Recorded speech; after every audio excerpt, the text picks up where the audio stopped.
Morning, Dogo. We are good to go? Okay. Morning, sir.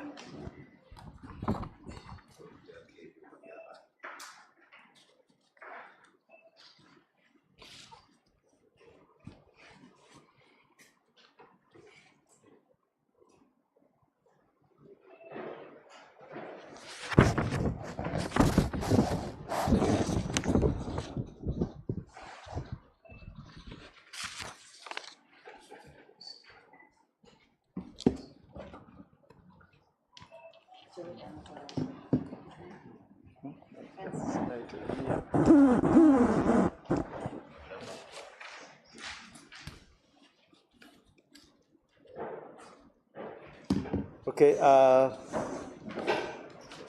good morning, all our viewers. Good morning, the Fourth Estate. Today, the 19th May, 2025. I wish to give you updates on matters of security concern. And I will begin with the updates like I had promised. I will always update you on Namugongo. You know that our pilgrims are trekking. They are journeying towards the Matters Shrine in Namugongo. This is a critical period where I have to always remind both the pilgrims and also to remind motorists, but all other concerned persons, that we wish in all this journey we have an incident-free pilgrimage. So one of our appeals goes to the motorists, that these people, I know you must be coming across them moving along the roads, the major highways. Please exercise patience and caution. It is good that ever since they started moving, we have not yet received any major incident or worrying incident, which is so far so good. We also have, we always want to remind the pilgrims to move during daylight hours. Daylight hours, that is the time when they can easily be seen by the motorists. So, and so far it seems there is a significant compliance, so we are still going on well. We also encourage them to move in what we call single files. In movement formations, we have single files. We also have what we call extended formations. Extended, that is when people move in can I call them, anyway, you understand the English, side by side moving. Whereas a single file is when people line. So in single file formations, we are unlikely to register accidents because the pilgrims leave enough space for motorists.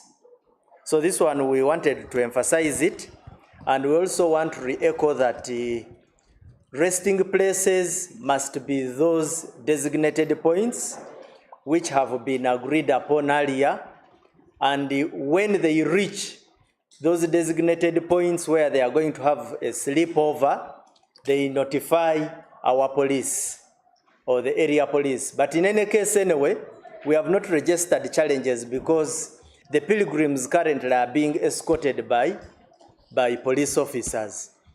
One district or one unit hands them over to the other, and so far it is going well. The other issue I want to talk about, you must have seen it earlier. We gave some information about it the Ministry of Works spoke about it.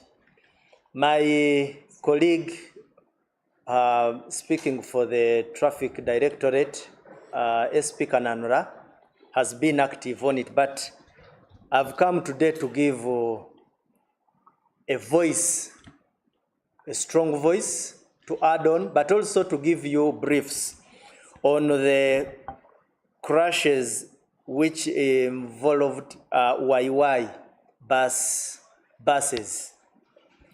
You will recall that in just this month, we had, in the month of May, we had 2 accidents involving YY buses. We even issued you statements. The most nasty one was that one of 5th May at Makindu village in Y.E.S district, which, of course, there was some sensation earlier because the bus overturned and caught fire. And then, typical of social media, they claimed everybody had got burnt in there and that there were no survivors. But we came up and gave updates. But this is the most updated record for now, so that there is no, because there was a lot of hyper in the statistics that people were alluding to.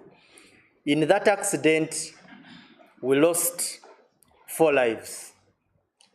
One was a male adult, the other was a female adult. We had a male juvenile, and we also had a female juvenile. There was a family, you must have come across information, who were saying one of their own could not be identified. We finally did DNA analysis on all those victims that had been burnt beyond recognition. And as we speak, everybody has been, who was claiming to be having a missing person, has got their loved one, and we do not have any case of a missing person at the moment. We located the 39 victims in that accident. 24 of them were taken to Kawolo Hospital. 15 were taken to St. Charles Rwanga Hospital. 9 victims of those mentioned sustained serious injuries and remained hospitalized, while 30 are the ones that got minor injuries and were discharged instantly. So those 3 victims who were burnt beyond recognition, all were identified and the remains were taken by their loved ones.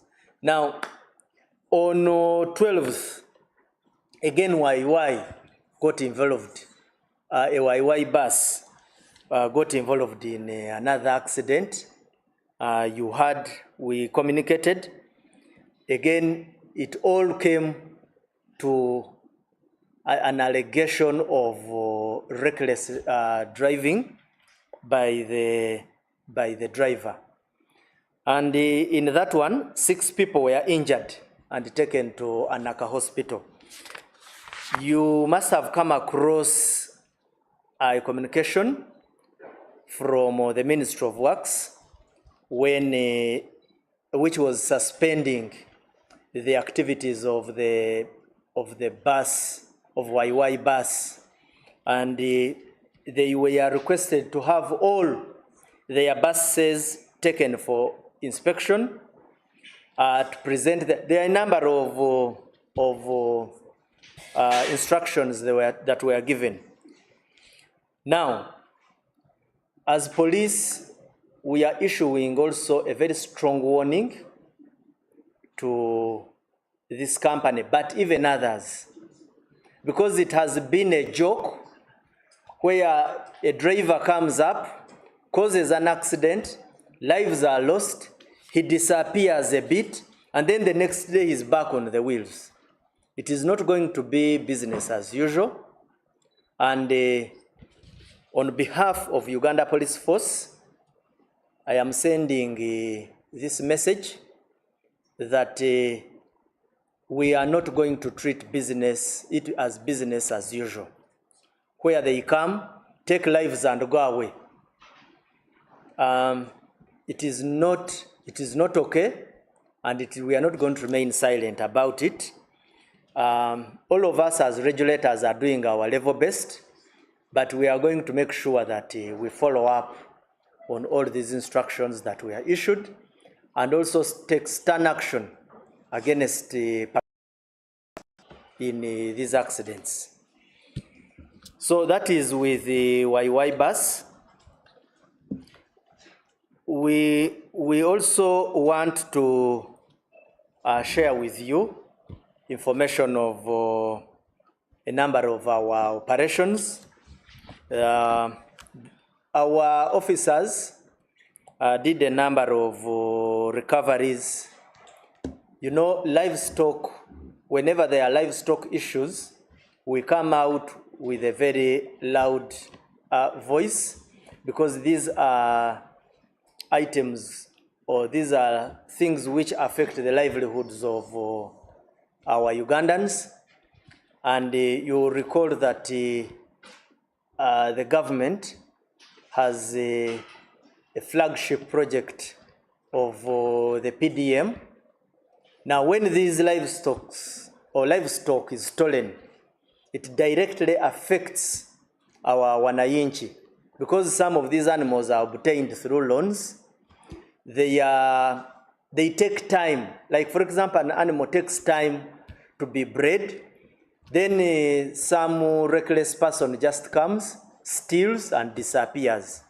We have warned before that, should we grab you, you can never benefit from a police bond.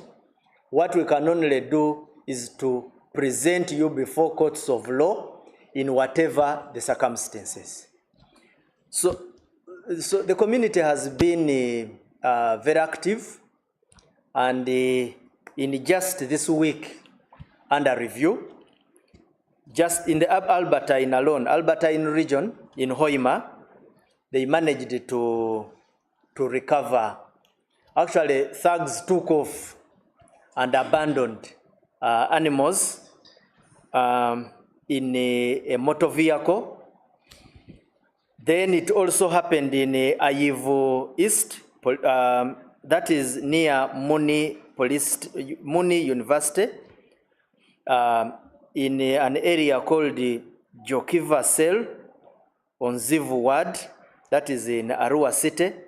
Again, also in that situation, 2 bulls were found offloaded and covered with a black carpet by the roadside. The vehicle had a flat tire, which suggested that they had a mechanical condition. In that situation also, those 2 bulls were recovered, and the thieves took off. We did not manage to grab them. The photos will be shared with you. We also had a similar incident on the 18th May in Liria village. Again, we recovered 3 animals, but unfortunately 2 were dead. Now, this one was with the help of a night watchman who touched in the groups into the thieves, and they took off. Some vehicles were recovered, actually 1 vehicle by registration number UBD 291J. Now, in all these incidents, at least we managed to recover those animals with the help of the community. But we are sending a very strong message to our criminals that the moment we grab you, things will not go well for you. We also had an operation with Y.E.S, in Y.E.S with the Uganda Wildlife Authority officers on the 16th May, where in the area of Namukora sub-county in Chitugum district, we managed to arrest one Olanya Alfred, a peasant who was found with the tusks, elephant tusks. So there was an intelligence-led operation which we did, and the photos are with you there. Shall share them. Now, the message is one. We urge the public, and we are going to communicate to our community liaison officers. The public needs to be informed by everybody concerned, because for them they think that it is about just killing an elephant and getting a tusk, but it has very, very dire effects on our tourism industry. But also we need to add that the punishments are usually very severe. So we are warning the community that when we get you, together with our colleagues in Wildlife Authority, we shall take you on, and very severely. That is the little I had for you today. Maybe let me give you the Luganda version. Nja kusooka ne kwogera ku bya abalamazi. Mumanyi nti nga June 3 tujja kuba tuyina omukolo e Namugongo, mugumanyi nga tuba tujjukira abajulizi baffe. Kati nga bwe nabategeeza wiiki eri nti abalamazi bali mu ngendo batambula, naye sofa tetunaba kufuna buzibu bwonna, era poliisi ejja ebawerekera okuva mu bitundu yonna gye bali. Abamu bava mu mawanga agatuliraanye nga Congo, South Sudan, Kenya, Tanzania, Rwanda ne Burundi. Naye sofa tetunaba kufuna buzibu bwonna, okujjako nti twagala okozesa guno omukisa tuddemu eddoboozi tuliwanvu yenti abavuga emmotoka n'ebintu ebirala bakozesa enguudo bano abajulizi kwe bayita, mugezeeko nnyo okwegendereza, era sofa tetunaba kufuna buzibu bwonna. Ekyokubiri is that n'abalamazi tubasaba bagezeeko nnyo okulaba nti batambula mu budde ng'omusana gukyaliyo oba nga ekitangaala kikyaliyo. N'ekirala tubadde tubasaba nti abagenda okuwumulamu balina okuwumulira mu bifo bye twakiriziganyaako mu security plans zaffe. Ate n'ekirala we basanga nga tebanaba kufuna buyambi bwa poliisi mu bukuumi, bagezeeko nnyo okulaba nti bakwatagana ne poliisi y'omu kitundu bafune obukuumi obwa poliisi. Tetwagala kuwulira nti basuzeeyo gye tutamanyi ate ne batuukibwako obuzibu. N'ekintu ekirala, tiimu zaffe eziri mu kintu kino zibadde ziŋŋambye nti njise mbategeeze, abatambula mugezeeko nnyo okutambulira mu lunyiriri, kifo ky'okutambula nga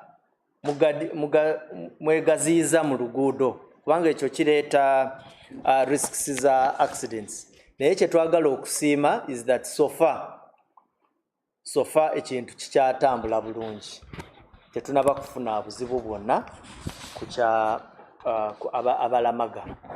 Ekyokubiri ye update gye njagala okubawa ku kikwatagana ne accidents ze mbadde mulaba ku kampani ya bus gye bayita Y.E.S. Ebirala ebisinga officer waffe ayogerera traffic Kananula abadde ajja nga abategeeza, naye tuvuddeyo kubanga kati nga bwe twafuna accident eno eya nga 5 May Makindu mu Buyikwe district, abantu bawa information eyali teri ntuufu. Waliwo nga social media we mugimanyi, waliwo yagamba nti abantu bonna abali mu basi bali bayiiriddemu. Of course bwe tutavaayo ne tuwa update, abantu abamu ababeera ne bu video obwo bo bayinza okulowooza nti babituufu. Naye ate n'ekirala, n'okuvaayo okubategeeza bano bananyini mabaasi nti this time tugenda kwakwatamu n'omukono ogw'ekyuma era nga poliisi twagala kubategeeza nti tebijja kuba bya muzannyo. Nojja notisa abantu neweekweka then bw'omala n'ovaayo ate nodda ku baasi ate noddamu n'ovuga. Tujja kugoberera abantu bano ne kampani zino okulaba nti tetubakiriza kutuusa ko bantu bulabe ebintu ne bitambula nga bulijjo. Update gye tuyina eyo baasi eya Y.E.S eyafuna eyali egenda yali eva Katosi ng'egenda Jinja eyekuba ekigwo nefuna n'omuliro. Waafa abantu 4 nga 3 omuliro gwabookya era nga wali tosobola kubategeera era twakozesa science wa forensics nga poliisi okusobola okubategeera baani abali bafiiridde mu baasi. Twafuna samples okuva ku ba relatives ab'abantu abali banoonya abantu baabwe era we twogerera nga abana bonna abali mu muliro ogwo ebisigalirwa byabwe twabiwaayo era nga bonna tekati teriyo muntu we bagamba nti yabula tebamanyi abewaabwe tebamanyi gyali. Mwalimu omwami omu omukulu n'omukyalo omu then n'abaana baali 2 mu abo abafiira mu muliro. Abaana 2 omu yali muwala era nga omulala mulenzi. Then kwabo 3 be bafiira ku sport. Then ekirala kyetwagala okubategeeza nga update ye nti 39 abali mu baasi eyo be bafuna ebisago nga 24 babatwala Kawolo Hospital e Lugazi, abalala ne babatwala St. Charles Lwanga Hospital.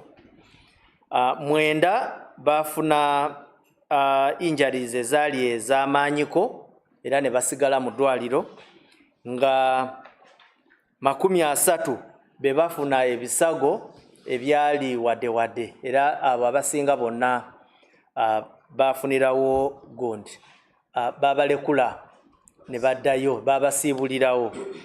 So era ndukananula waali wano ajja kugumiza ku police position yaffe ku bavuzi b'amamotoka abavugisa ebimama. Notta abantu nodduka enkya n'okomawo nodda ku steering era n'oyagala oteyo abalala. So eno leero nvuddeyo okuwa position eyo n'okugigumiza. Then issue endala eya Y.E.S mukimanyi yakozinga another accident mu Ayago Noya district era nawo abantu 6 bafuna ebisago era mbeera usually mu accidents zino zonna ekintu kye tutera okusanga is that abavuzi baba bavugisa ekimama. Abasinga bagala kwekwasa enguudo atomedde hamp naye omukugu ajja kugamba nti bw'oba obadde ovugira mu speed limit gye baba bakuwadde ate of recent amateeka agali ku speed limits gavaayo and I think you shared here kananula ya sharinga nammwe speed limit eyo bw'oba ogifollowinze tosobola kukola ki tosobola kuvuga baasi netuuka n'okukola ki n'okwefuula overturning. So yeyo warning gye twagala okukola ki okubatuusaako.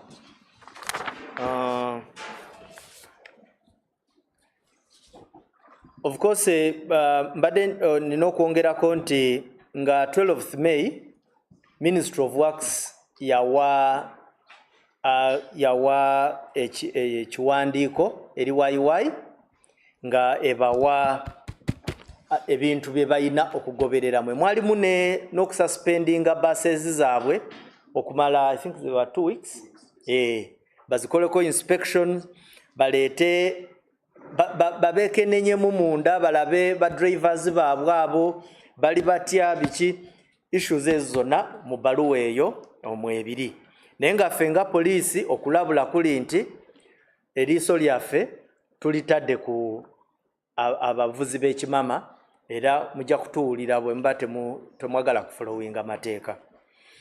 Then story endala zenjagala okusharinga nammwe is that mu wiiki eno abasirikale baffe wamu ne bawanayinki bagezezaako nnyo okusuuza abantu ebisolo bano ababba.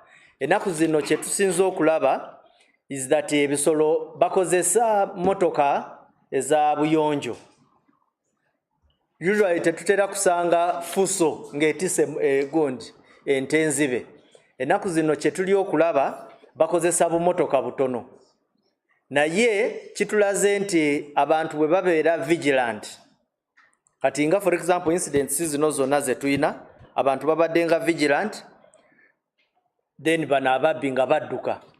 Just kyamukisa mubi nti ababbi tetubakwase luno. Kati nga 16th May mu Kijungu mu Hoima City abo babasuuza ente 2. Waliwo owa UPDF omu eyali abasanga nga bwe yababuuza ente benyonyoleko ne badduka tebasobola kubakwata naye ente 2 ezo ne tuzirikavaringa. Nga 17th May kumpi ne Muni University mu kifo kye bayita Jokiva Cell Onzivu Ward mu East Division mu Arua City era awo nawo ennume 2 ne bazibasuuza.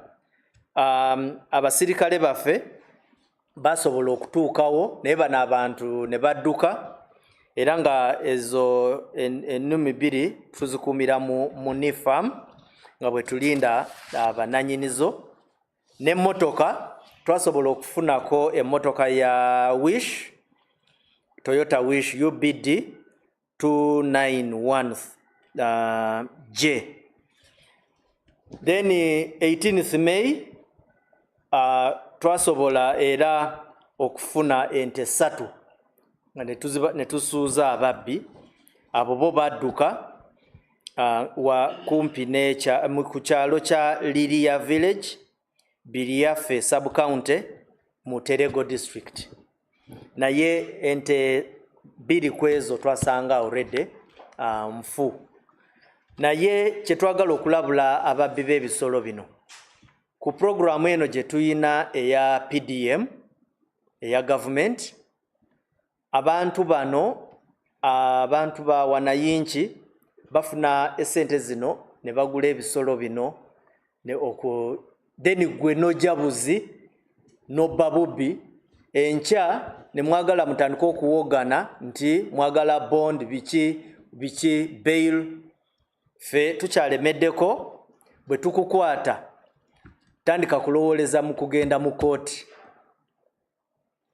tuze tubawulira wano nga muwogana ku bya bail ne bond gwe bwogwa mu mikono gyaffe obujulizi bwe tuba tubuyina lowoleza mu kadukuluka ka kooti totuwoleza bya bond ne bail era ekyo message njagala ngiyiseewo bulungi mubba nolinda tulyoke tukukwate otandika okwogera ku human rights. So eno message twagala tugiyiseewo bulungi bwe tukukwata tujja kulaga ekyokukola. Then ekisembayo ye operation gye twakola mu district ya Gundi ya Kitugum mu Namukora sub-county. Eyo yo intelligence yaffe nga tuli wamu ne Uganda Wildlife Authority twakwatayo omwami we bayita Olanya Alfred ng'ayina amasanga, ebifaananyi tubiina, n'emmotoka nayo twagikwata ng'ayina amasanga g'enjovu. Era ne tumugulako omusango. Tulikolegana wamu ne Uganda Wildlife Authority. Naye badde njagala kukozesa guno omukisa nti waliwo abantu bangi eyo mu byalo alooza nti ensolo zino osobola okuzita, ezimu n'olyako, endala n'otundako amaliba, biki ebintu ng'ebyo. Waliwo b'osanga nga basse enjovu amasanga ne bagatwala nti bagatunde. Waliwo abata zino engo, biki nti baagala certain parts bazikozesa mu madagala, biki ebintu ng'ebyo. Ekintu kye twagala okubategeeza so that mukikole naye nga mukimanyi is that emisango egikwatagana ne okutta ebisolo bya wildlife egisinga giyina sentences oba punishments z'amaanyi nnyo. Almost punishments ezisinga zitandikira mu myaka 7 n'okudda waggulu.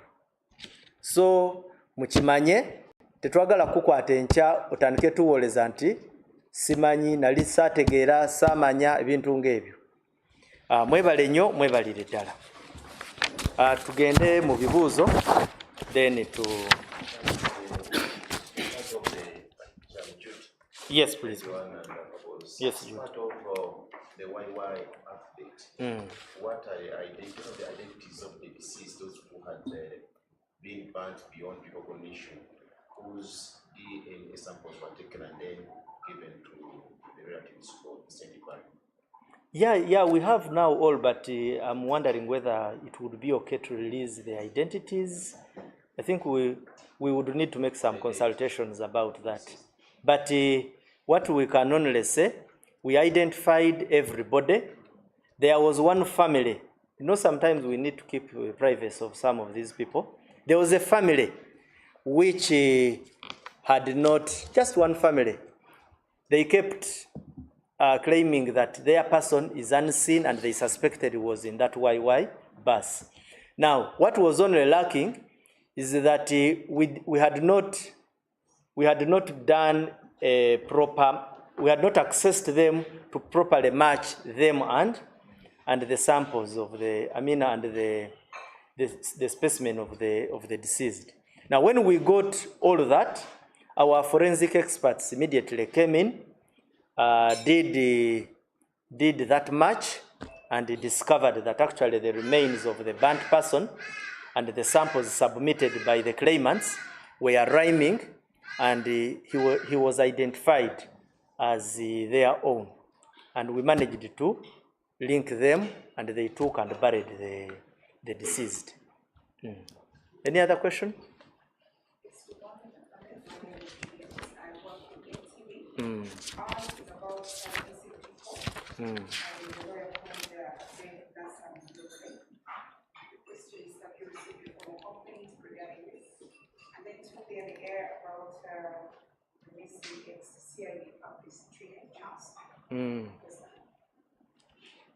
Okay.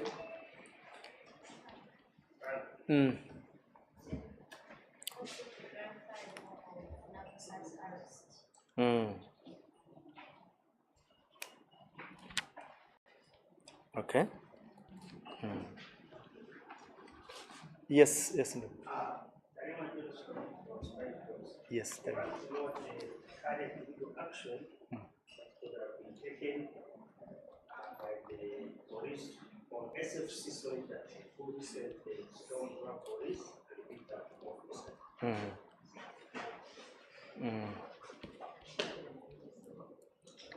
Any other matter?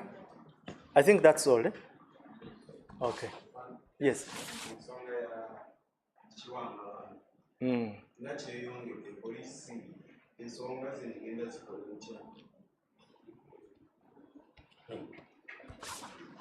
Okay.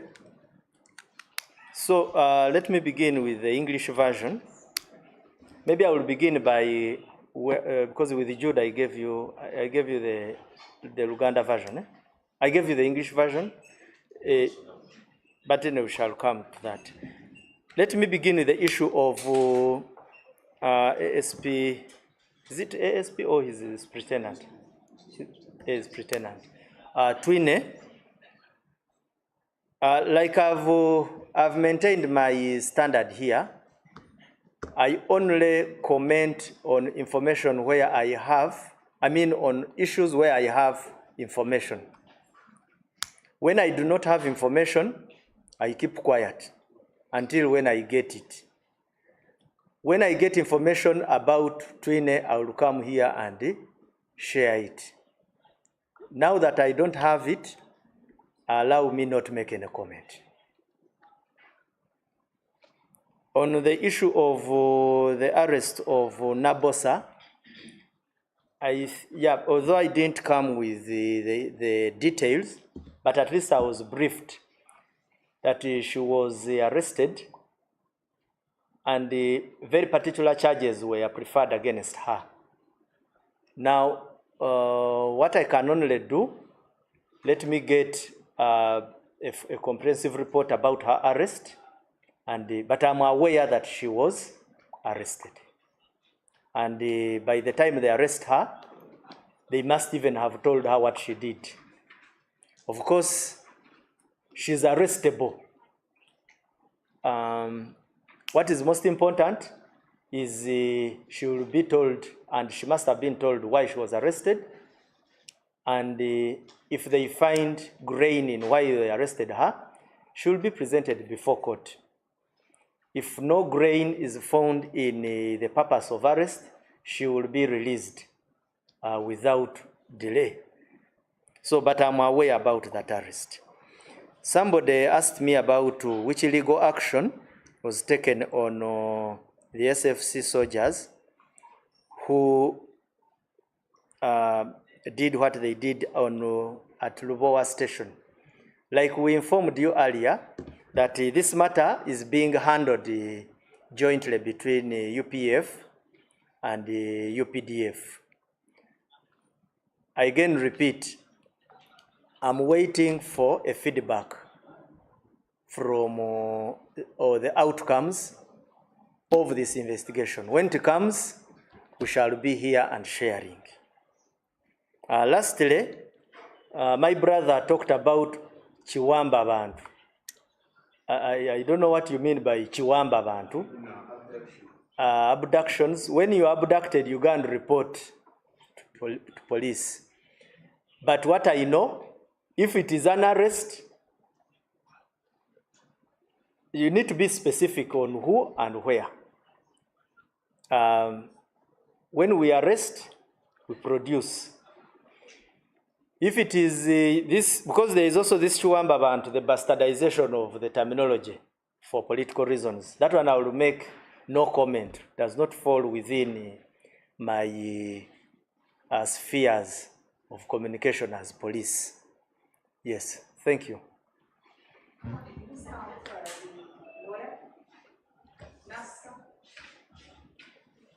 NASA, I do not have any information.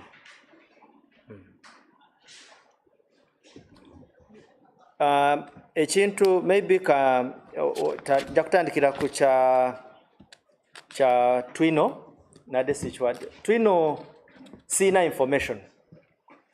Omusirikale waffe mbadde sina information, sinaba kufuna brief yonna.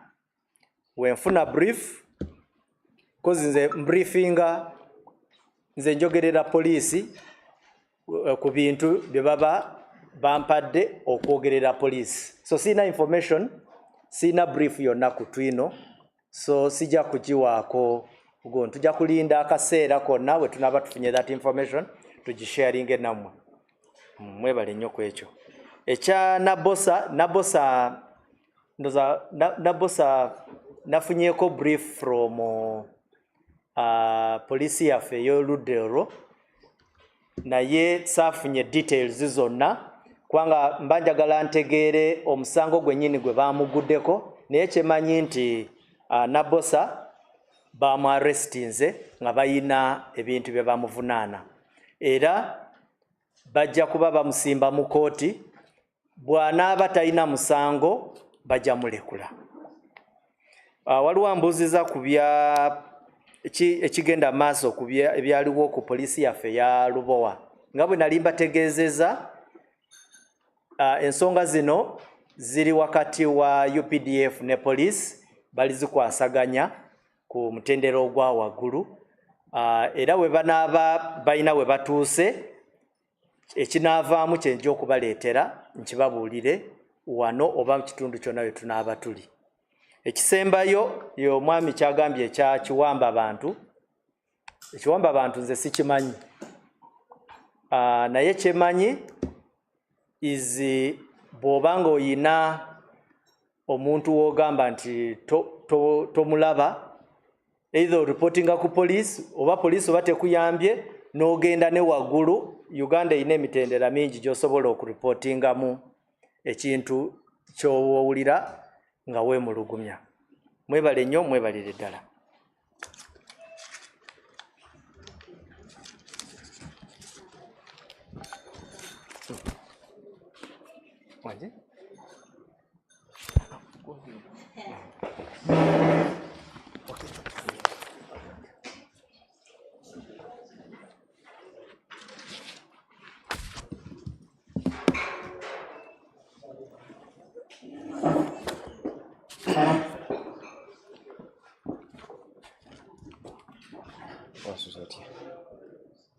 Tebikyali live, tebikyali live.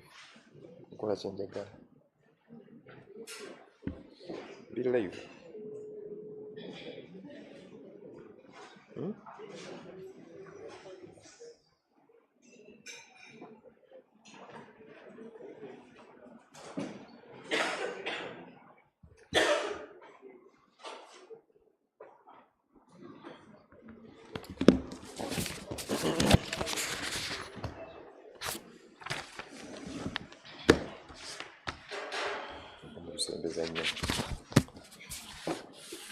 Good morning to everyone. Once again, we are here to update you on what happened on our roads for the period of last 1 week. And among the crashes that were registered, the notable ones included a single fatal crash that claimed the lives of 8 people and left others critically injured. It was on a Saturday, 17th May 2025.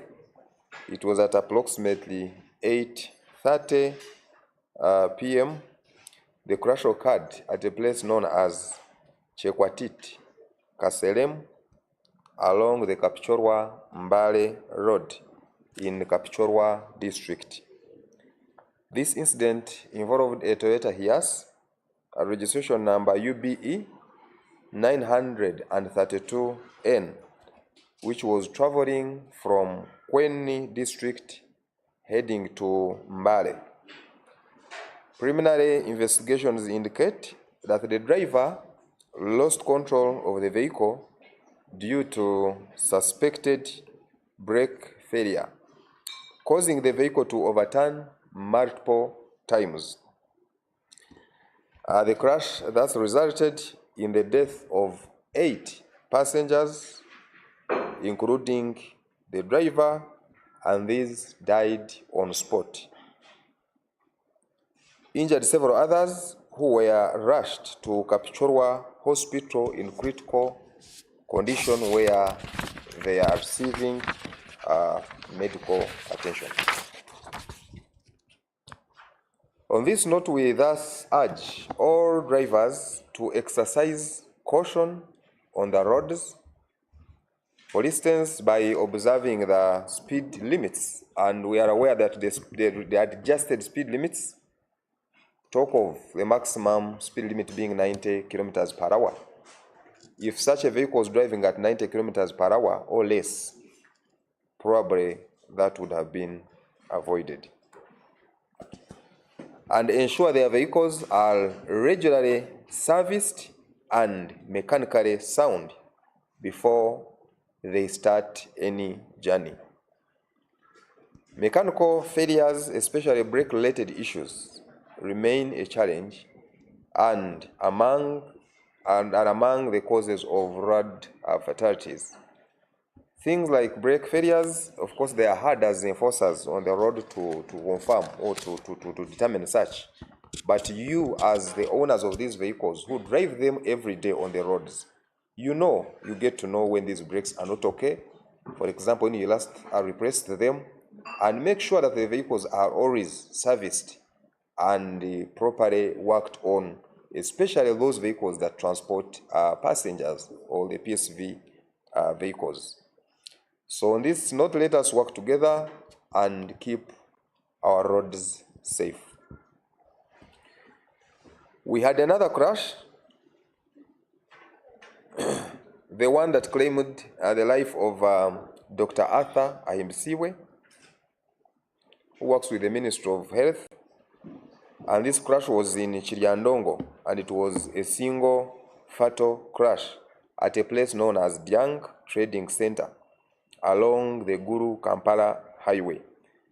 This crash involved a motorcycle, registration number U.E.K. 592X, which was being ridden by the deceased, who was heading to Guru. He was a biker, and according to our preliminary investigations, they indicate that while at that mentioned point of Adiang Trading Center, the rider who attempted to avoid an unidentified motorcycle that entered the road without due consideration, causing him to lose control. He subsequently knocked a urinary signpost alongside the road, and the motorcycle overturned. Dr. Mbisiwe sustained serious injuries and was rushed to Chiriandongo Hospital, where he later succumbed to his injuries. On this note, it is important that just entering into another road, especially highways, it is very dangerous.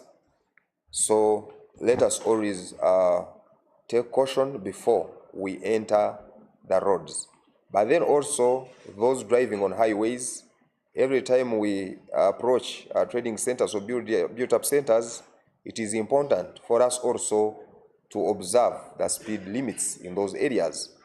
And in the trading centers or built-up places on highways, we have maintained 50 kilometers per hour, whereas community service roads, it has been reduced to 30 kilometers per hour. And this, of course, applies to all motorists, including those that drive vehicles on the roads and those that drive motorcycles or ride motorcycles on the roads. At times, motorcyclists have always thought these laws only apply, the laws related to speed are only to touch those who drive vehicles. No way. Actually, for this motorcycle, the maximum speed limit is 60 kilometers per hour, not like the vehicle. Of course, as the Directorate of Traffic and Road Safety, we are doing a number of interventions to mitigate the challenge of crashes on our roads.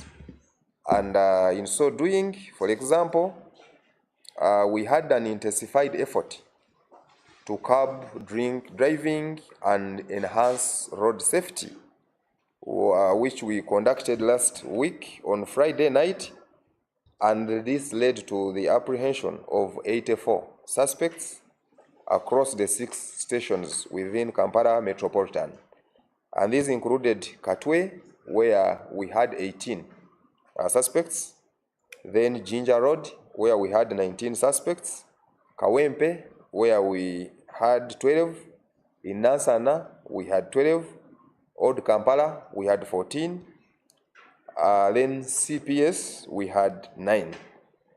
All the suspects were detained, statements recorded the following day, fingerprinted, and are expected to appear today in court. We strongly urge all drivers to avoid driving under the influence of alcohol.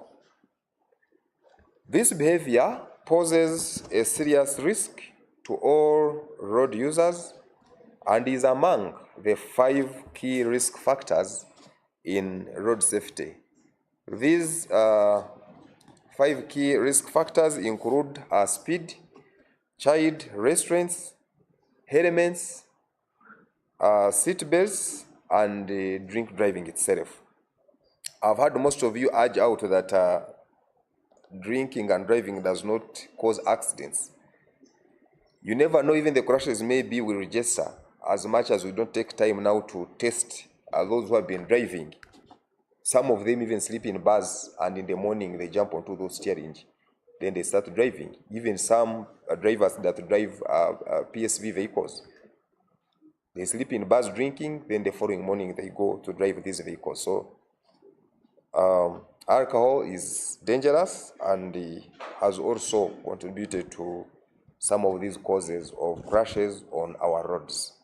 So these operations will continue to make sure that at least all those that are accustomed to driving under the influence of alcohol are wiped out by these operations. Next is about the pilgrims, and as our country, Uganda, prepares to commemorate the Martyrs' Day, which is on June 3rd, 2025 at Namugongo, thousands of believers are already making their way on foot from various parts of the country. In line with our mandate to ensure public safety and security, we have commenced the escorting of pilgrim groups, handing them over to officers at designated points along their journey. And to ensure the safe and smooth movement of both pilgrims and motorists, we thus issue the following guidelines.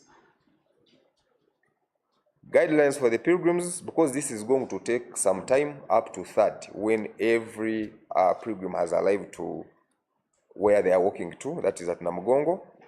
And these are the guidelines for the pilgrims. 1, you are advised to move in groups for safety and easy coordination. Officers have been deployed in strategic points to receive and guide pilgrims safely through their designated routes. This has started. For some of you are on those routes, you have seen it. We either escort them using motorcycles, driving ahead of them, or using patrol vehicles, or where we have no patrol vehicles or motorcycles, these officers, some of them walk with them as they hand them over to the next points where there are deployments of traffic officers who also pick them from there and escort them. Like that, it's like a chain up to when they arrive Namugongo. Number 2, you're also advised to wear reflective jackets at all times, more especially in the night, and this is to increase visibility to motorists. Number 3, you're also advised to walk on the right-hand side of the road to better monitor the oncoming traffic and stay alert at all times. We have also come up with guidelines for the motorists. Number 1, motorists, you are also advised to exercise patience, because you may get to points where there are many pilgrims trying to cross and where there are traffic officers will be stopping you to guide you. Please adhere to the guidelines of the officers and also exercise that patience. But then also, you are also required to observe the speed limits, particularly near pedestrian areas and among major and along the major pilgrimage routes. 2, please avoid unsafe overtaking, especially near crowds, narrow roads, sharp corners, and hills. Because in an attempt wanting to overtake, you may now find these pilgrims and then ram into them. So please avoid overtaking in such a places where there are many crowds of pilgrims probably who are walking. It is also important for you to respect the pedestrian walkways and give the right of way to these pilgrims, particularly where motorists may be using shoulders. So using shoulders is prohibited. Please, you are not allowed to use shoulders as you drive your vehicles, because these are places where pedestrians walk from. So it's unfortunate that a motor vehicle leaves their lane and then encroaches onto these pedestrian walkways or shoulders where we expect pedestrians now to walk from. Stay in your lanes and observe that, please, to ensure that our pilgrims are safe as they walk their journey. We thus also call upon well-wishers, the business community, corporate organizations, and individuals to support this noble journey by donating reflective jackets to pilgrims who may not have them. I know as they are walking, we are monitoring them, we are seeing them. Please, where you find them, and some of them have these reflective jackets, be kind enough to donate some of these jackets to these pilgrims. And let us all play our part in making this sacred journey safe, peaceful, and successful. The Directorate of Traffic and Road Safety remains committed to ensuring the safety of all pilgrims en route to Namugongo. Your safety is our priority. We thank you and also issue these contacts just in case of any emergency. Please don't hesitate to call us on our toll-free, which is 0800-199-099. To those that may want to use WhatsApp to send messages on WhatsApp, use 0779 999 999. One more last message. I have pledged to always come here and update you on the new reforms in the Directorate, so that we are not caught unaware before they are being launched. And in an effort to enhance enforcement and promote compliance with road safety standards, several amendments have been or were made to the Traffic and Road Safety Act 1998, as well as the regulations which required the review of the express penalty scheme, or what we used to know as E.P.S. regulations. So these were reviewed, the ones of 2004, and we now have the current ones of 2024. The amendments reflect the evolving nature of Uganda's traffic environment and are designed to address critical areas of concern. And among the notable ones, they include the registration plates, they include child restraints, they include fastening crash helmets, and others. And in these E.P.S. regulations, the key provisions or the key changes I wish to update you, and they are as follows. We have seen changes in as far as the tiered penalties for driving over the prescribed speed limits. So what has been changed and reviewed? It caters now for the new fines of driving beyond the prescribed speed limits on the roads. And this suggests that if you violate in excess of the prescribed speed limit, in between 1 kilometer to 30 kilometers per hour, the penalty for you is 200,000 shillings. If you violate in excess of 30 kilometers per hour plus, the penalty for you changes. It goes to 600,000 shillings.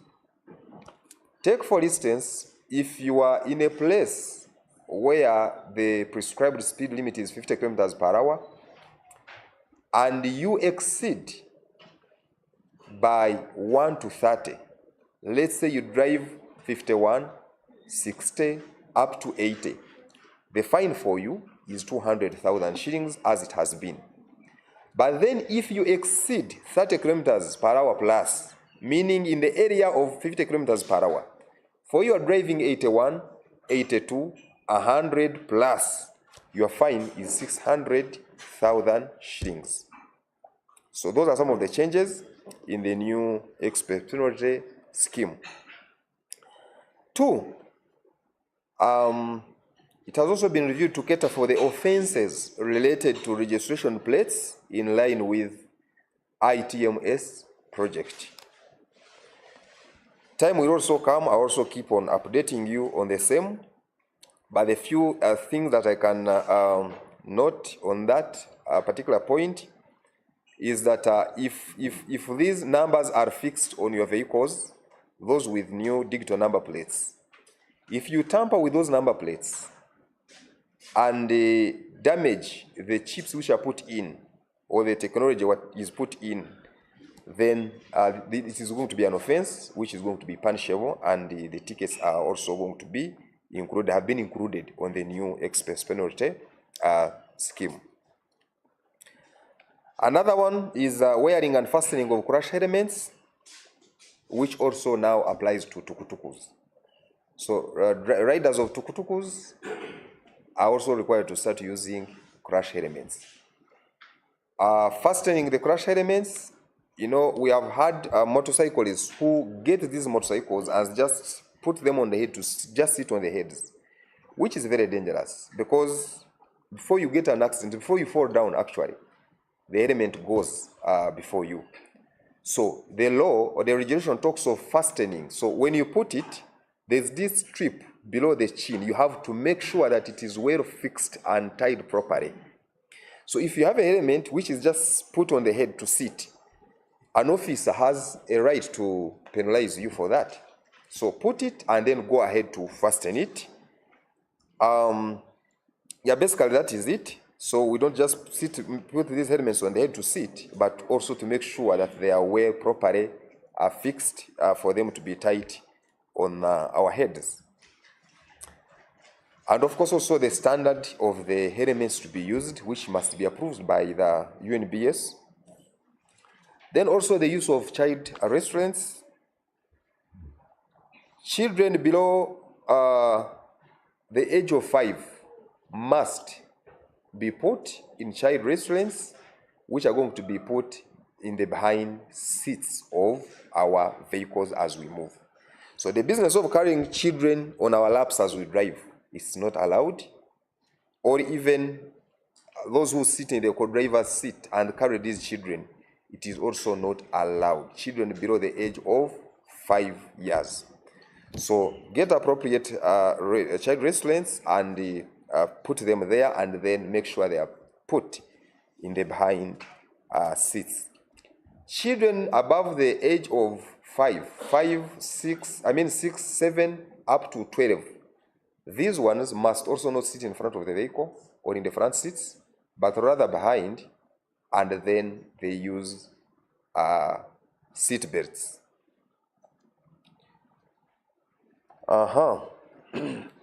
Then also the reviewed EPS regulations was also to cater for the use of cameras for issuance of EPS. And this one I talked about it, but I can repeat that they are looking at 2 offenses in the initial stage. That is speeding and running the red lights. So don't say we didn't tell you. Better try to adjust as early as possible. Your speed and those that run the red lights, please start adjusting as early as yesterday. Then also to cater for the surcharge of 50% after 72 hours from issuance of the ticket. That once this ticket is issued, you are required to pay in less than 3 days or 72 hours. Sort of that, this ticket will attract a surcharge of 50%. If you had a ticket of 200,000 initially and you fail to pay or you delay to pay, it will attract a surcharge of 100,000. Then it becomes 300,000. Briefly also on the express penalty system automatic, the automated enforcement penalty is not intended to punish, but to cultivate a culture of responsibility and compliance on our roads. Every life matters, and by embracing digital enforcement, we aim to reduce crashes, save lives, and enhance order on our roads. We thus appeal to all motorists to cooperate with the system, obey the traffic laws and regulations. Also, make use of the UPF MOBI to check and pay your penalties promptly. As of now, it is only those with Android phones that can download the UPF MOBI, where you can ably check whether your vehicle has unpaid tickets or not before you are inconvenienced. Let us all drive responsibly, and together we shall build safer roads for our country, Uganda. I thank you.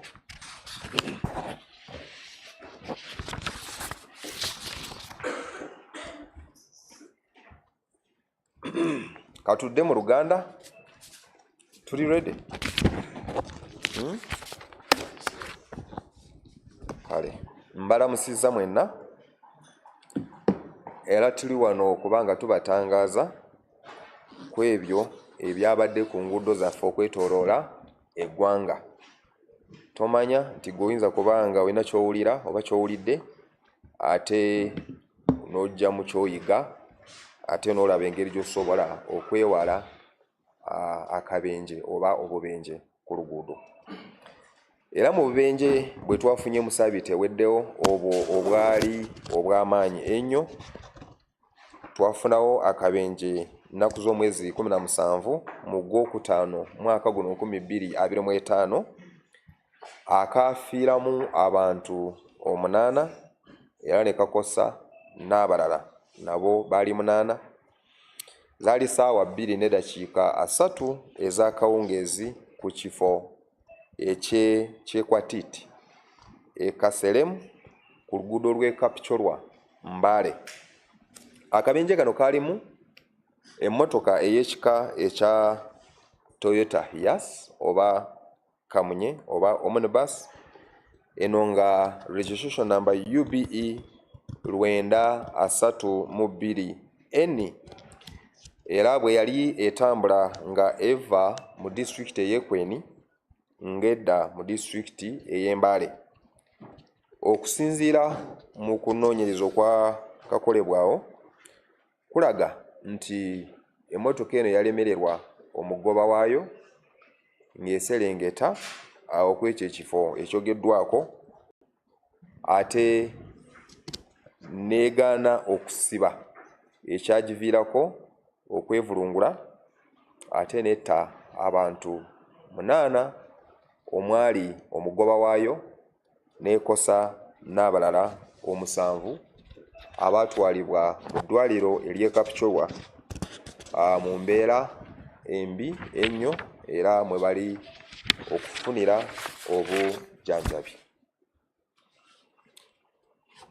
Akabenje kano era kagenda maaso n'okuba nga katutegeeza nti oba katulaga nti nga abavuzi b'ebidduka okubeera beegendereza ennyo nga tugoberera amateeka ag'oku nguudo naddala amateeka agakwatagana ku sipiidi nti ate n'okusigala ng'emmotoka zaffe zino nga tuzikolako oba tuzirabirira okulaba nti nnungi essaawa yonna naddala ezo emmotoka ezisaabaza abantu. Ekisooka nti ffe nga abasirikale ab'oku nguudo ebintu ebimu tuyinza obitabidetectinga ne tubitegeera oba ne tubimanya mu budde. Ebintu nga break obutasiba ebyo by'ebintu ebyekwese munda mu mmotoka. Naye kati gwe omuntu akolesa ekidduka kino day 1 day 2 bulijjo oba ekisookerwako omanya olunaku ki lwe nasembayo okukola saavisi, lunaku ki lwe nasemba okuteekamu breaks zino era zitambudde bbanga ki, ate n'osigala ng'ogyekebeja ng'okolesa abakugu ba mechanics mu garages okulaba nti bafiitinga oba bateekamu ebyo ebintu ebiri important, ate ne tulema okulinda traffic nti yeba erina okusooka okukebera n'ekwata emmotoka olw'okubeera enkadde. So tugenda maaso n'okusigala tukola ebintu ebyo ng'abakolesa zino emmotoka ku nguudo okulaba nti obubenje buno tugezaako okubukendeeza nga buli muntu akoze omulimu gwe gw'alina okukola naddala mwe abakolesa ezo emmotoka. Akabenje akalala kano kafiiramu dokita eyali akola ne Ministry of Works ono yamanyiddwa nga Dr. Arthur Ahimbisiwe. Akabenje kano kaali mu disitulikiti ey'Ekiryandongo ku katawuni oba ku kasenta ak'e Dyanga Trading Center ku luguudo olw'eggulu Kampala. Akabenje kano nako kaaliwo olwa oyo dokita bwe yali avuga emmotoka oba yali bayika zemuyita digi bino epiki ebinene bwe yali avuga emmotoka pikipiki eno era bwe yatuuka mu kasenta ako ak'e Dyanga ne wavaayo owa pikipiki omulala ate n'ategeregeka n'ayagala okuyingira oluguudo era bwe yayingira n'ayingira obubi nga tasoose okwetegereza abaali baviira mu luguudo oba abalina right of way. Kati ne kiviirako ono okutagala mu luguudo ate ne yeevulungula nga amaze okukoona ekipande ekyayunula ekyali emabbali ag'oluguudo era n'akosebwa bubi ennyo, naye ono n'aba nga atwalibwa mu ddwaliro ery'Ekiryandongo era kwe yafiira oluvannyuma lw'obudde obutono ennyo. Era kino nakyo kitulaga nti abo ababeera bayingira kuva mu makubo amalala nga bayingira mu kkubo eriri main, kikulu nnyo okusooka ne muyimirira ne mulinda, kubanga bali ababeera mu luguudo oluli main be balina kye tuyita right of way oba be balina obwanaanyini kwolwo oluguudo oba direction gye banga batambuliramu. Kati gwe kiba kikkakatako nga tonayingira okusooka okuyimirira n'otunula bulungi sayidi zonna, bwe baba nga teri mmotoka oba pikipiki nawe n'olyoka n'osala, so nga si kumala ate agayingira oba agasala oluguudo. Nti ate naffe oba n'abo ababa nga batambulira ku nguudo oba nga highways, kikulu nnyo nti buli tuba nga tusemberera tawuni zezo eziri bize tuyina okukendeeza speed gye tuba nga tutambulirako. Era speed eragiddwa eri 5 buli ssaawa, nti buli bwe tusembera mu sente obwo mu tawuni zeezo tuyina okukendeeza speed yaffe mpaka ne tuvugira wansi wa 5 ku 100. Lwaki? Nti bino byebifo ebiri bize ennyo bye tusuubira abantu bangi. Oluusi obwana nga busala nga tebutegedde, oluusi abantu abakulu nga basala enguudo zino oba n'ebintu ebirala bingi. So kikulu nnyo speed yaffe okugikendeeza ne tugiteeka wansi wa 5, nti in case wabaawo ekintu kyonna ekiyingira mu luguudo olina okuba nga okiraba n'okitegeera ate n'olaba engeri gy'okontrolinga ekidduka kyo.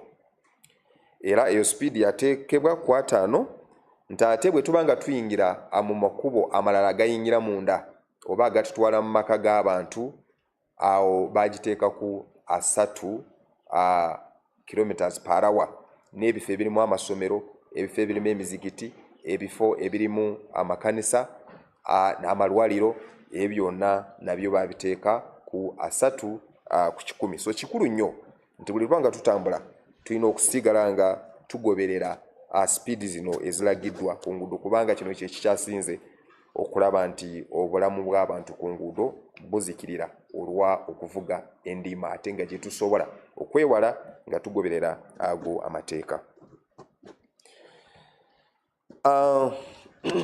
Nga poliisi y'ebidduka tetutudde, tuyina bingi bye tuli mu kukola okulaba nti obubenje buno tubulwanyisa ku nguudo.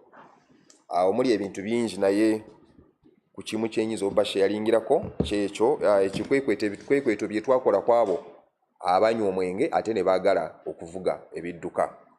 Ebikwekweto bino byakolebwa olw'okutaano olusaabiti ewedde obudde obw'ekiro, era ebikwekweto bino byaviiramu okukwata okw'abantu abaali batamidde nga bavuga 84. Mu stations ez'enjawulo omwali Katwe, eyo twakwatayo abatamiivu 18, Jinja Road abatamidde nga bavuga baali 19,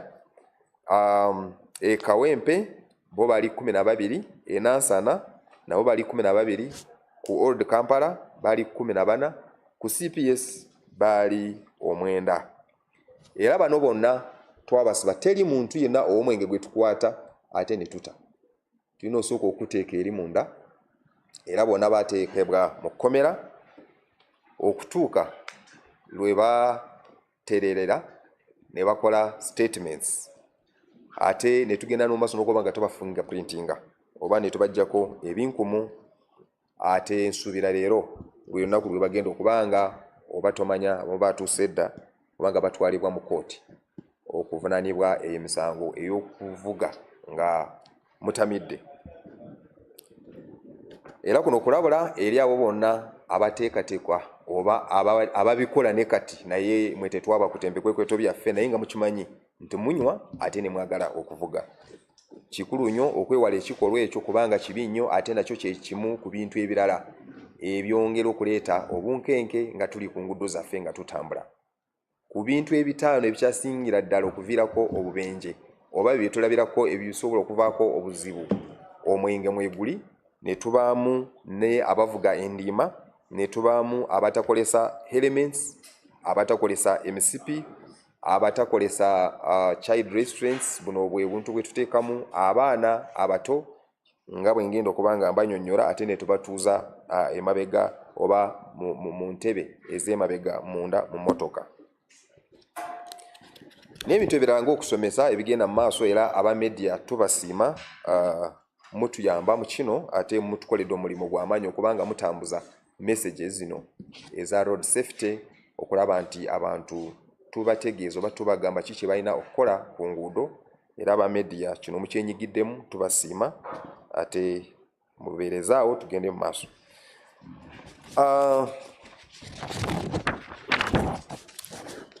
Njagala kwogera ku balamazi, era nga Uganda eteekateeka okujaguza olunaku olw'abajulizi olutera kubaawo ennaku z'omwezi 3 mu Gwomukaaga buli mwaka e Namugongo. Era tutegeeza eggwanga nti abantu bangi abakkiriza batandise okugenda engendo zaabwe okuva mu bitundu eby'enjawulo okwetooloola eggwanga, era nga boolekerera e Namugongo. Ate ngaffe poliisi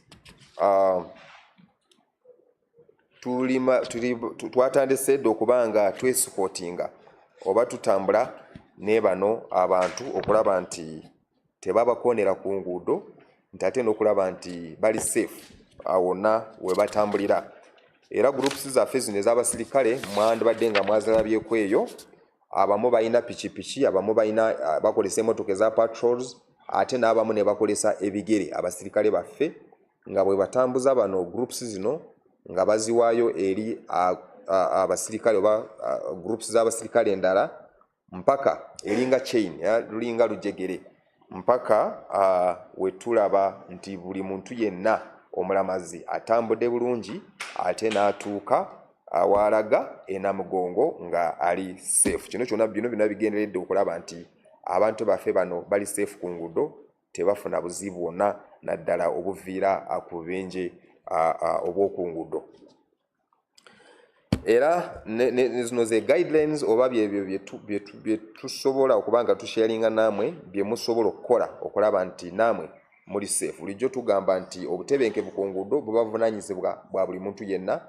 Nze nyina kye nyina okukola ng'omusirikale ate naawe akolesa luno oluguudo olina ky'olina okukola. Era bino bigenda eri abo bonna abalamazi oba abatandise okuba nga batambula. Kisookerwako nti kikulu nnyo okutambulira mu groups. Muleme ate okusigala okutambula omuntu ng'omu oba babiri oba basatu nedda. Naye mwekwate nga groups wonna we muva musooke mulyoke mutambulire mu groups. Kino kijja tuyamba ng'abasirikale okutegeera groups ezo kubanga muli bangi ate naffe ate nekita tukoya okutambula n'abantu abatonotono. Naye bwe mubeera bangi kitwanguyira nti omusirikale ajja kutambula n'eyo group enene agiwe eri omusirikale omulala ate naye agitambuze bwe tutyo. So tubasaba mutambulire mu groups.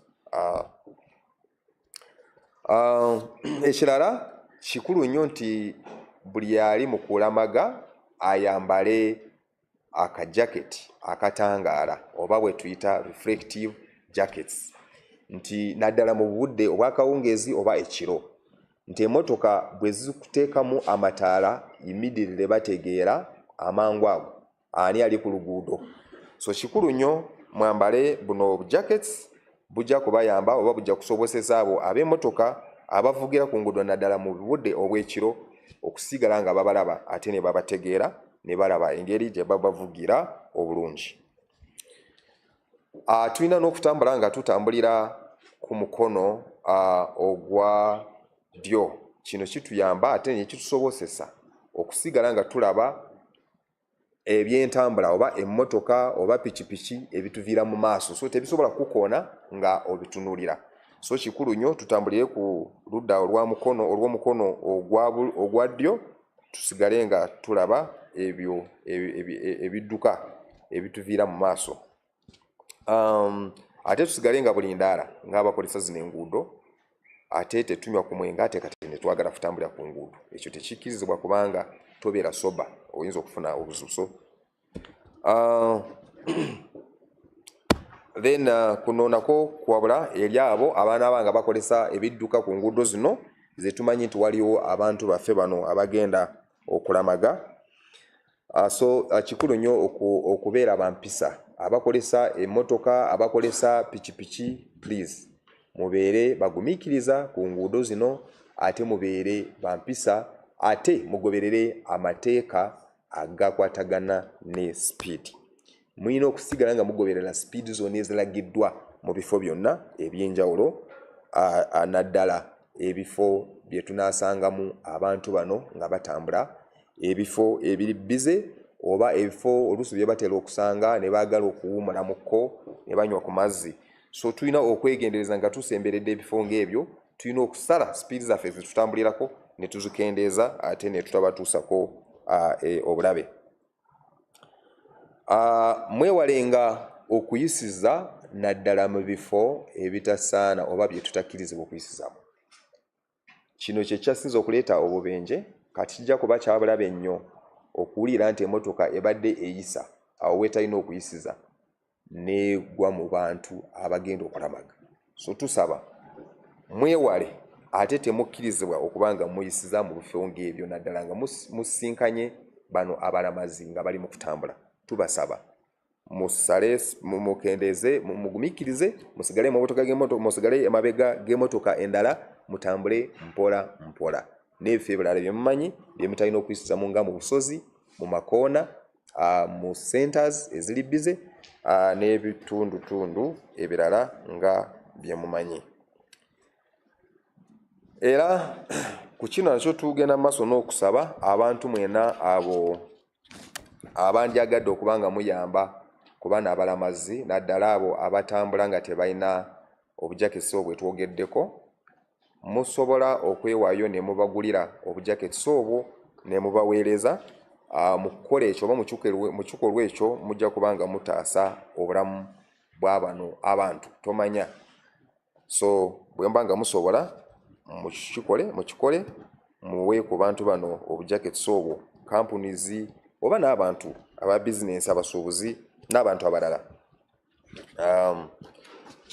Era tusaba nti ffenna tukwatire awamu abakozesa enguudo zino naffe abasirikale okulaba nti abalamazi bano bali safe ku nguudo nga tukoze oba tukola ebyo ebyetaagisa okuba nga tukola okulaba nti bano abantu batambudde bulungi okutuuka gye balaga ate n'okuvaayo nayo ne bavaayo bulungi. Tujja kugenda maaso n'okuba nga tuweereza enamba nti in case oyinza okubeera omulamazi naye ng'emmotoka ena kyekutuuseeko ekitali kirungi ate tolinawo oba reportinga, enamba eno mugiwandiike, musobola okuba nga mugikubako ne mututegeeza nga mukute enamba plates z'emmotoka oba pikipiki, lene ne tutandikirawo naffe. Enamba zino tezeetaaga kubeera na airtime, just esimu y'okubeera nga inawo omuliro ate n'okuba ku 0800 19 999 oba ne tukuba ku 0779 99 99. Eyo tusobola okuteekako messages eza WhatsApp. Oba n'abalala abamu bamanyi okukolesa social media platforms endala ne mutuwa information, tubasiima ate mugende mu maaso ng'abo abatuwadde emmotoka eyabadde nga yeetisa abantu nga bali mu ddirisa gye twakutte ku enjeru. So byonna byo bitukolera mube nga mutuwa information ebyo byonna ebitali birungi ku nguudo.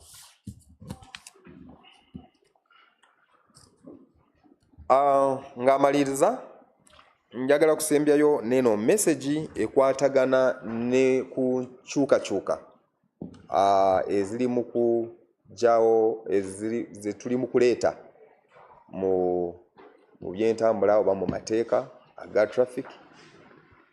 Wadde obudde tebunatuuka okulonkinga naye kikulu nnyo okusigala nga tubawa eno information ne mumutegeera nti we bigenda okujja nga ffe tumanyi ki ekiriwo ate ki kye tulina okukola. Era mugenda maaso n'okuleeta obutebenkevu ku nguudo n'okulaba nti amateeka agali gano ku nguudo abantu bagakwasiza oba ne bagakulatira. Ku ssemateeka ow'ebyentambula owa Traffic and Road Safety Act 1998 yabanga yakwatibwamuko oba n'akyusibwamuko ebintu ebimu, ate ne ku regulations endala nazo ne ziba nga zikyusibwamuko ekyaviira mu kukyusa ku tteeka erya express penalty scheme oba ebyo bye twali tutambulirako okuwa engassi eri abo abamenya amateeka ku nguudo.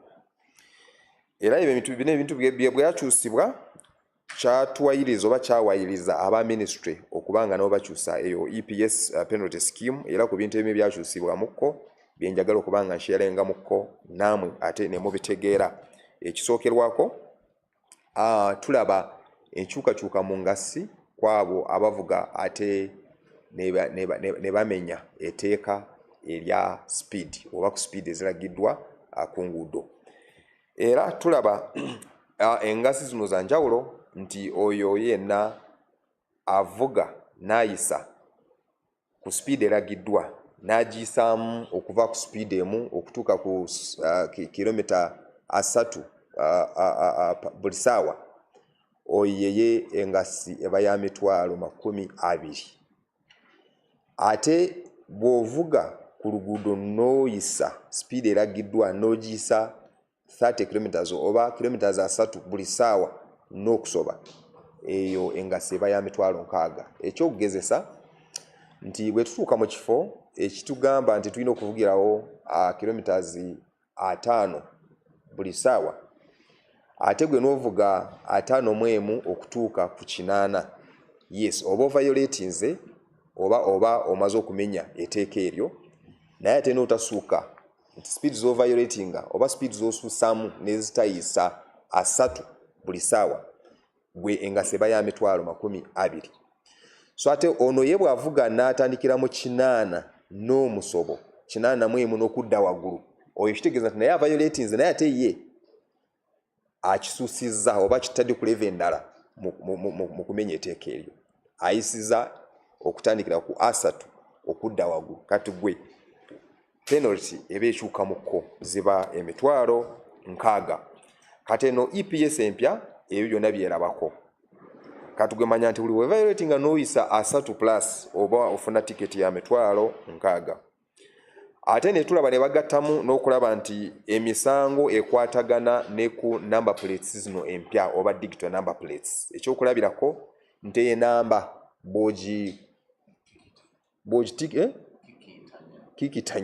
bw'ogikikitanya oba n'ogitampalinga n'obaako by'ovuruga eyo naawe oba osobola okufuna engasi oba penalty or even after nga ebbanga ly'emyaka nga 2 ndowooza nga luweddewo kijja kuba mandatory oba buli muntu alina okubanga alina okukyusa ng'ataddemu number plates zino empya bwe tukusanga oli ku luguudo ng'okyavugira mu namba zino enkadde naawe oba osobola okufuna ticket naye mukyalinayo grace period y'emyaka nga 2 okulabika nti bino byonna mubikyusizza.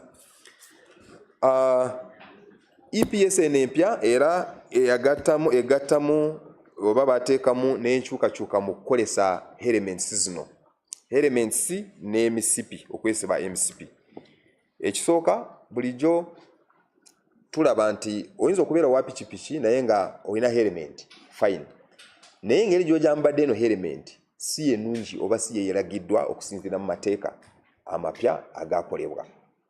Kati okukwata element n'omala gagituuza ku mutwe nga togisibidde wano wansi w'ekirevu guba musango. So olina okugiteekako ate n'oginyweza wano. Then n'ekirala nti element eno si ya muvuzi yekka naye naawe omusaabazi akolesa pikipiki ng'omusaabaze olina okuba nga naawe otambula ne element ate nga bw'ogikolesa. Then neno element erina okubeera ku mutindo ogwo ogulagiddwa oba ogutongozebwa ekitongole ekya UNBS.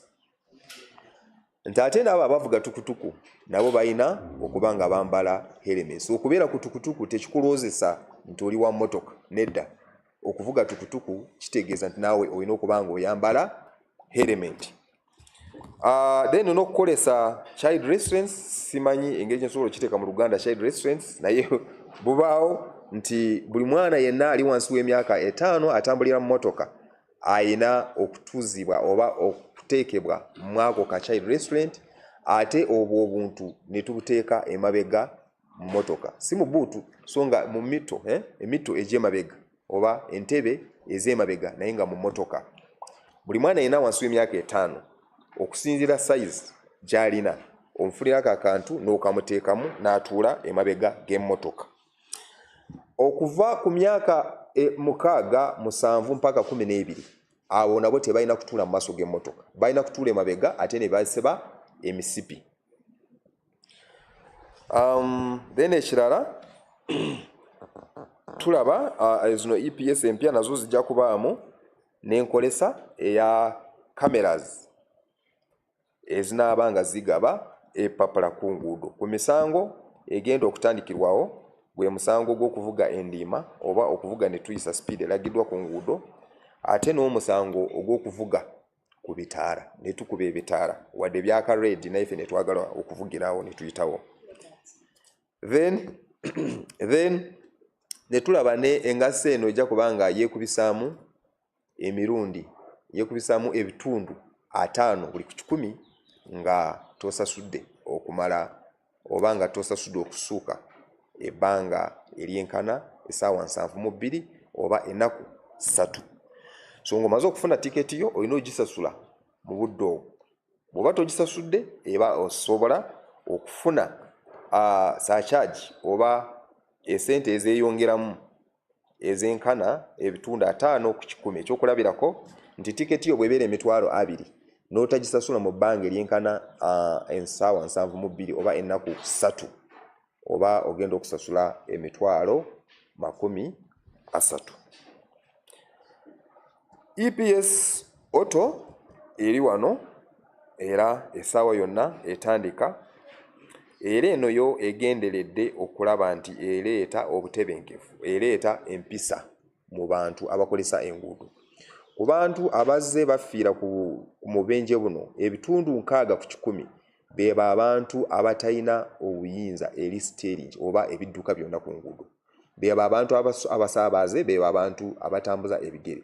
So okuprotectinga abantu bano, okuteekako ebyo strict enforcement oba eyo enkola ey'amaanyi ennyo n'omukono ogw'ekyoma, okukwatiza abakolesa enguudo n'omukono ogw'ekyoma, nti okulaba nti bateredde, kubanga oli wabiyinza okutabeera mu bino byonna nga okoze ekyo kyennyini ekyosaana okukola oba ekyolina okukola ng'oli ku luguudo, ng'ogoberera amateeka g'oku nguudo ndala aga speed n'ago ag'okukuba ebitaala, era gwe ng'obigonderedde birungi, zino fines tezinaawe zikusanga.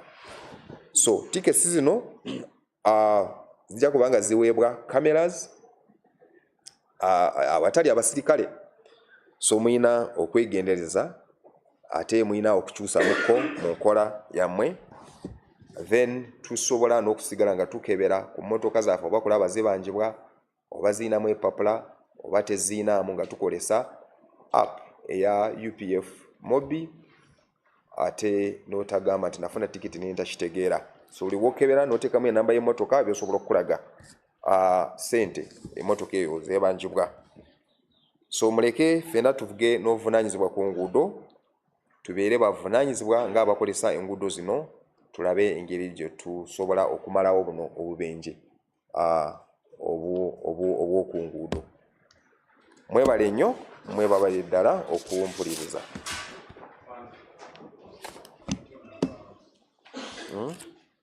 Olina ky'obuuza? Mbadde bintu byonna byogedde tumazeeyo.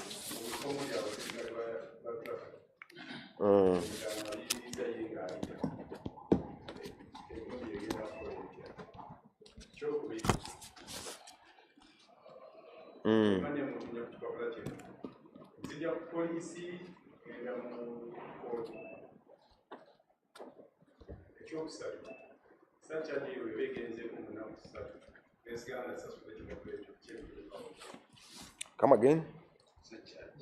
Search.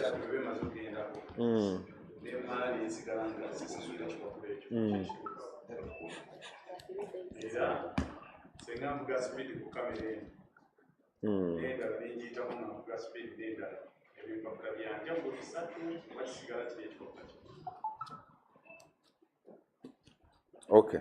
Ndowooza byebyo katuddemu ebyo. Waayi. Singa nava muleni yange nga mpiga ekinnya n'enzira muleni endala kibakola tekindiye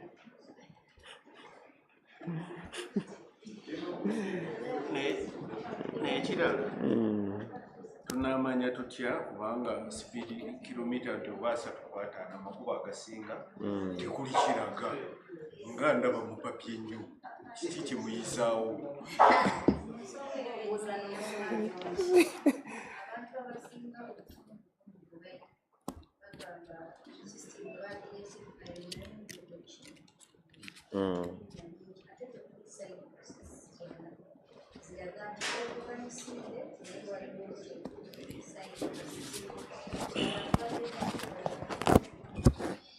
Mpapa kola ki? Road zano.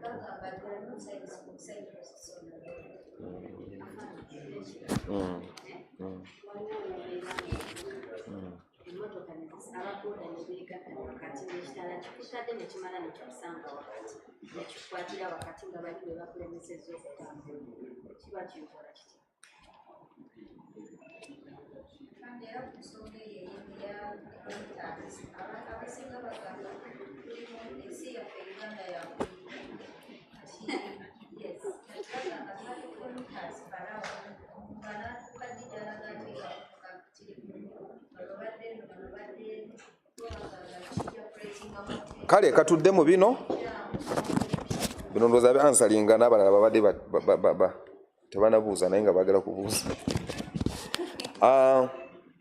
mu bifo Mutebi yabuuziza ku kifo mu bifo gye tusanga abasirikale ng'ebyo bali mu kuregulatinga bulijjo njagala kukiddamu kino nti kituufu nti buli bwe tusanga abasirikale nga be bali mu kukola ku bitaala tulina okugoberera endagiriro z'abasirikale so nga si z'ebitaala kubanga wabaawo we tuba nga tulabye obuzibu ne twagala ate okukolesawo abasirikale naye kati mu nkola eno nti omusirikale nga tanagenda ku bitaala ebyo kubanga yagenda okukolawo alina okusooka okutegeeza ebipapula bino wabyapuruvingira so abaana b'omu system ne bakitegeera ne bamanya nti kati wano awali wetubadde nga tutambulira ku bitaala kati weewaliwo ki abasirikale so kati awo ne bw'okuba ekyo ekitaala ng'omusirikale yakuyise oba tosobola okufuna ticket then nti n'ebyo n'ebipapula tusobola okubaako we tugenda ne twemulugunya nga tufunye obutali bumativu mu ngeri gye tufunyeemu bino ebipapula era police offices ezaffe eza traffic yenatete oba osobola okujja ne weemulugunya ensonga yo ne tugitegeera ate ne tulaba engeri gye bagihandolinga bw'oba tosasudde ekipapula kino n'ekiteekamu sacha gye twogeddeko n'osigagenda maaso nga tosasudde fine tekijja kweyongeramu kisigalawo gye kitaddemu naye ate recovery team eya police oba traffic yo ejja kusigala ku nguudo nga bwekebera nga bulijjo bwe tukikola era bwe tuzanga ng'emmotoka yo eyinamu ssente zeebanjibwa ezitali ensasule oba z'oganya okusasula gwe ekinaddako eba kooti ate n'okukupaakinga so kikulu nnyo okusasula ate ne weewala okutaataganyizibwa ku nguudo tulabye constructions ez'enjawulo oba bye bali mu kukola era ebyo bye bali mu kutereeza ensonga lwaki tebanaba kulonshinga nti wakyaliwo ebyo bali mu kubanga batereeza okulaba nti batadde ku mutindo naye ate as of now tetuyina tickets eziweebwa cameras olw'okuba nti odojinze ekinnya kati tuli ku bitaala ne speed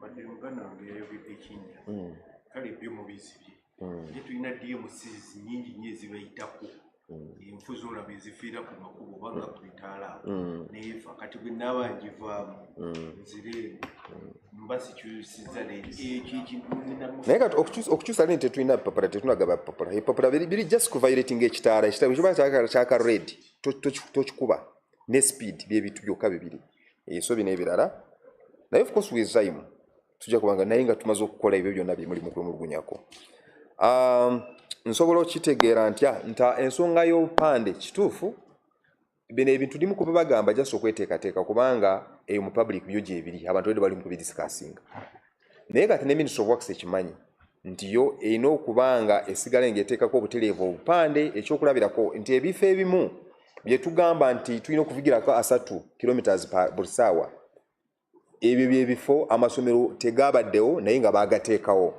so tetusuubira omuntu okitegeera naddala ng'ono avugirako omulundi gw'ogusooka so ministry eri mu kukola n'amaanyi okulaba nti eteekako obwo obupande nti buli muntu aba asobola okukola ki okusomako akapande n'akategeera naye ate n'ekirala nti speed ezimu tuyinza obutazisuubira okuzisanga ku luguudo ekyokulabirako bwe twogera ku maximum speed of 90 km/h edda zaali 100 kati omusirikale eraba bwayimiriza omuntu ali mu kuviolatinga nayimumiriza ku highway naye ali mu kuvuga 120 so ono bwamukuba ticket namugamba nga nze sirabye akapande so omuntu yenna omukugu mu kuvuga eyayiga okuvuga alina okuba nga amanya nti the maximum speed limit in our country eri speed 9 so awo tosobola okufuna akapande ng'oli ku luguudo so bwe tukusanga nokuvuga 10 gwe manya nti already oli mu kuviolatinga ekyo tekyetaaga akapande naye kati akapande obupande tubusuubira mu bifo bino ebya 3 mu bifo bino bye twatadde ku 5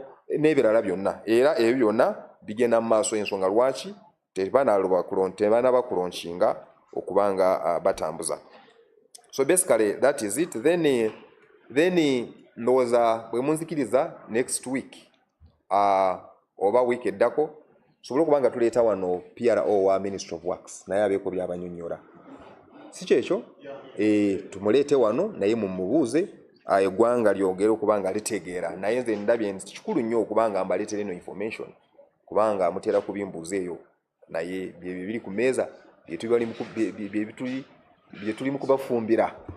bye tuli mu kubafumbira naye ebisinga minisitule yefumba ffe ne tujjula so esawa yonna byokujjula